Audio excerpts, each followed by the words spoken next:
શ્રી ગુજરાતીમાં આપ સૌનું ખૂબ ખૂબ સ્વાગત છે। તુલસીના છોડ પર ભૂલથી પણ ન ચડાવો દૂધ વાળું પાણી અને આ 4 વસ્તુઓ, નહીં તો રોકાઈ જશે આર્થિક પ્રગતિ। સનાતન ધર્મમાં તુલસીના છોડને પૂજનીય માનવામાં આવે છે, કારણ કે તુલસીને દેવી લક્ષ્મીનું સ્વરૂપ માનવામાં આવે છે। માટે જો ઘરમાં તુલસીનો છોડ છે તો તેનું ખાસ ધ્યાન રાખવું જરૂરી છે કે તમે તેને શું અર્પિત કરો છો અને શું નહીં તે પણ ખૂબ મહત્વ ધરાવે છે। તુલસીનો છોડ લગભગ દરેક ઘરમાં હોય છે, કારણ કે તુલસીને સનાતન ધર્મમાં માતાના રૂપમાં પૂજવામાં આવે છે। તેમની દેવી લક્ષ્મીના રૂપમાં પૂજા કરવામાં આવે છે। પરંતુ શું તમને ખબર છે કે તુલસીનો છોડ ઘરમાં રાખવાથી પ્રગતિ થાય છે અને ખુશીઓ પણ આવે છે? જો આપણા ઘરમાં તુલસીનું અનાદર થઈ રહ્યું છે તો તેને યોગ્ય નથી માનવામાં આવતું, માટે તુલસી પર દરેક વસ્તુ અર્પિત ન કરવી જોઈએ। દૂધ વાળું પાણી।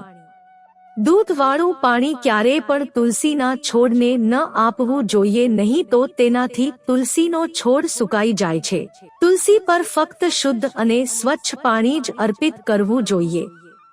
જંગલી ફૂલ। તુલસીના છોડ પર ક્યારેય પણ બીલીપત્ર, આંકડા કે ધતુરાના ફૂલ ન ચડાવવા જોઈએ। આમ કરવાથી માતા લક્ષ્મી નારાજ થઈ જાય છે, કારણ કે દેવી લક્ષ્મીને ઐશ્વર્યની દેવી કહેવામાં આવે છે અને તેને જો જંગલી ફૂલ ચડાવવામાં આવે તો સારું પરિણામ નથી મળતું। તલનું તેલ। તુલસીના છોડમાં ક્યારેય પણ તલનું તેલ અર્પિત ન કરવું જોઈએ। આમ કરવાથી તુલસીનો છોડ ખરાબ થઈ શકે છે।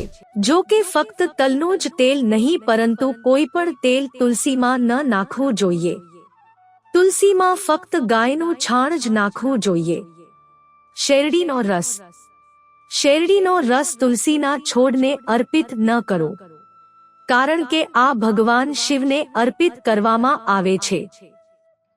ત્યાં જ જો તમે તુલસીમાં કોઈ પણ ગળી વસ્તુ નાખશો તો તેનાથી જીવાત પડવાનો ડર રહે છે, તેથી છોડને નુકસાન થઈ શકે છે।